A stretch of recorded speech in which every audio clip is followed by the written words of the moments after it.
বিজয়ের আরও এক ধাপ উত্তরণের জন্য অভিনন্দন। জুলাই ঘোষণাপত্র সফলভাবে প্রণয়নের এই কঠিন কাজের সাথে যুক্ত সকলকে আন্তরিক ধন্যবাদ এবং মোবারকবাদ। এই গুরুত্বপূর্ণ অবদানের জন্য আপনাদের কাছে বাংলাদেশ কৃতজ্ঞ থাকবে।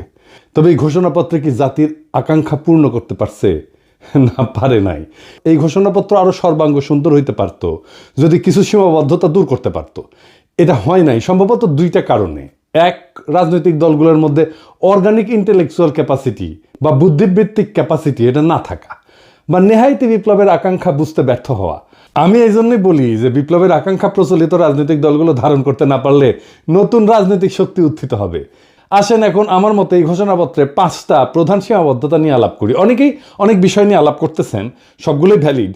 আমি সেই আলাপগুলো আবার নতুন করে আমার আলাপের মধ্যে ঢুকায় আমার আলাপের কলেবর বাড়াইতে চাই না। তবে যে আলাপগুলো এখনো জনপরিসরে আসে নাই সেগুলো নিয়েই আজকের আলাপ করব।